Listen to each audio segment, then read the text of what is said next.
ఇంకొకటి సార్ మనకి ఇప్పుడు తెలుగు విషయానికి వచ్చినట్టయితే తెలుగులో కూడా బిగ్ మూవీస్ ఉన్నాయి. పాన్ ఇండియా సినిమాస్ ఇప్పుడు బయటికి వస్తున్నాయి.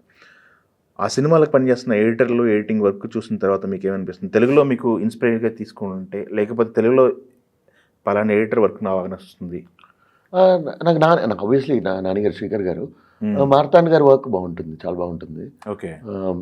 ఇంకా కొంచెం చెప్పాలంటే ప్రవీణ్ పుడి ప్రవీణ్ పుడి. Is good. యెస్. ఈ జనరేషన్ అవును, Praveen is a good friend. నాది ప్రవీణ్, ఆయనది ప్రవీణ్ కదా. అవును. నాది కూచిపూడి లతా ప్రవీణ్, అవును. అతనిదేమో ప్రవీణ్ పుడి. అవును. సో చాలా సందర్భాల్లో నాకు ప్రవీణ్ పుడి సినిమాలో నాకు కాల్ వస్తుంది, ఆ! సార్ ల్యాబ్ నుంచి మాట్లాడుతున్నాను, నేను కాదమ్మా ఎడిటర్, అది ప్రవీణ్ పుడి. ప్రవీణ్ పుడి. ఆ కన్ఫ్యూషన్ ఎప్పుడు జరుగుతుంటుంది. ఇన్ఫాక్ట్ తను ఒక తమిళ సినిమా కూడా చేశాడు, 24. హ్మ్. సో అప్పుడు చెన్నైలోనే ఉన్నాడు, అప్పుడు బాగా కలిసేవాళ్ళు. ఓకే. దిల్ రాజు గారు సినిమాలు చేసినట్టున్నారు కదా మీరు? చేశాను. జాను ఒకటి, ఇంకో జాను, ఇది మహర్షి.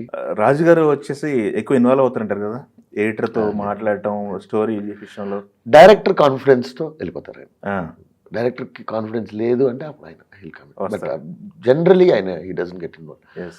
షూటింగ్ స్క్రిప్ట్ విన్నాక final copy, hmm. He doesn't get involve. Okay. Jaanu విషయం ఒక ప్రొడ్యూసర్గా అడుగుతారు కదా, యెస్. యెస్. బాగా వచ్చిందా, అది అడుగుతారు. జాను విషయంలో జడ్జిమెంట్ తప్పింది ఎందుకని? ఎవరు అది ఏమైందంటే అండి, అది మంచి సినిమా. ఇన్ఫాక్ట్ సమంత గారు, Sharwanand did really well. Problem was by the time the film was mounted in Telugu, everyone watch the Tamil version. So the surprise element was gone for me. Okay. In fact తెలుగులో music is much better than the Tamil version.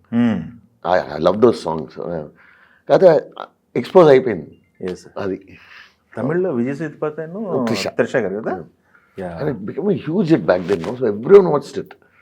So నాకు అది నేను చూసిన సినిమానే కదా, ఆ feeling వచ్చింది. Okay. Samantha గారు అయితే భలే చేసి ఉంటారు, చాలా కష్టపడ్డారు అసలు. ఎస్. సాంగ్స్ ఇప్పటికీ వింటుంటారు అందరూ కూడా. ఎస్. అది కమర్షియల్గా వర్కౌట్ అవ్వాల. అండ్ ఐ బిలీవ్ ఆ టైంలో ఫిబ్రవరిలో ఇప్పుడు రిలీజ్ అయింది. రిలీజ్ డేట్ కూడా ఏదో కొంచెం రాంగ్ రిలీజ్ డేట్ అన్న ఒక టాక్ వచ్చింది. But this is the main excuse. Tamil cinema చాలా మంది చూస్తారు అప్పటికి. ఓకే. అయితే ఇప్పుడు పెద్ద హీరో సినిమాలకు వచ్చేసరికి హీరోలు కూడా ఎడిటింగ్ సూట్లో కూర్చొని ఎడిట్ చేసుకున్న సందర్భాలు చాలా ఉన్నాయని చెప్పారు. ఎందుకంటే పవన్ కళ్యాణ్ గారు ఉన్నారు. పవన్ కళ్యాణ్ గారు అయితే మార్తాండ్ గారు చెప్పారు, ఆయన సాంగ్స్ ఆయన చేసుకునేవాళ్ళు, వచ్చి కూర్చునేవాళ్ళు, సినిమాని మాకు ఆయనకి కూడా చాలా డిస్కషన్స్ అయ్యాయని చెప్పేసి. ఉండొచ్చు. నాకైతే మీ హీరోలు ఎవరు రాలేదు మీ ఎడిట్ సూట్లకి? అందరూ, ప్రతి ఒక్కరు నాకు తెలిసి విజయ్ గారు వచ్చారు సినిమా చూస్తానికి చెన్నై ఎడిటింగ్ రూమ్కి. Okay.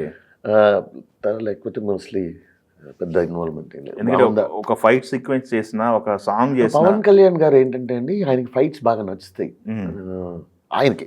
Because he knows how to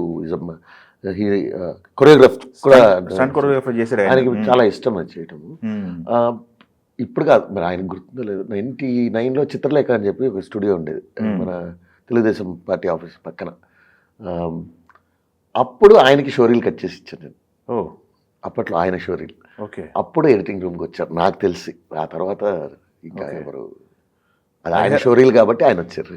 yes. Yes. Harihara Veeramallu ఏంటి పరిస్థితి, ఎలా వస్తుంది? బాగా వస్తుందండి, షూటింగ్ జరుగుతుంది కదా. Shooting 3rd day 4th day. అవును, చాలా బాగా వస్తుంది. ముందు కట్ చేసిన రష్ ఆల్రెడీ కొంత షూట్ చేశారు కదా. ఆల్రెడీ షూట్ చేసాము. తర్వాత క్రిష్ గారు మారారు కదా. అవును. అప్పుడు కొంచెం ఈ డైరెక్టర్కి కొన్ని సీక్వెన్సెస్ ఆయనకి కావాల్సినట్టు ఈయన రాసుకుని అది పవన్ గారికి చెప్పి ఓకే చేసి షూటింగ్ జరుగుతుంది. ఎందుకంటే ఫస్ట్ ఆడిన మీరు, రష్ చూసింది మీరు. ఇప్పుడు ఆయనేమో ఇప్పుడు ఏపీ పాలిటిక్స్లో ఉన్నారు. ఇక్కడ ఉంది సినిమా. బాగుందా స్టోరీ? మొత్తం మీకు తెలిసి ఉంటుంది కదా, చెప్పకూడదు కదా. అఫ్కోర్స్ కొంత రివీల్ చేశారు, వాళ్ళే రివీల్ చేశారు అనుకోండి. ఒక గజ దొంగ స్టోరీ అని చెప్పి రివీల్ చేశారు, అది ఎంతవరకు తెలీదు. బాగుంటుంది సినిమా. ఇట్లా ఈ జనరేషన్ చాలా బాగా నచ్చుతుంది. ఈ జనరేషన్కి అంటే ఈ జనరేషన్కి బాగా నచ్చుతుంది, మిగతా వాళ్ళకి బాగుంటుంది. ఓకే, సూపర్ అండి. అఫ్కోర్స్ ఆ సినిమాకి సంబంధించి చాలా వస్తున్నాయి. ఇప్పుడు 3 సినిమాలు ఉన్నాయని ఈగర్లీ వెయిటింగ్ ఫ్యాన్స్ అంతా కూడా. ఆయన కూడా పాప ఆయనకున్న స్పేస్లో ఈ సినిమాలు కంప్లీట్ చేసుకుని అటువైపు ఆ వర్క్ చూసుకుని. ఎస్. కష్టం, చాలా కష్టం.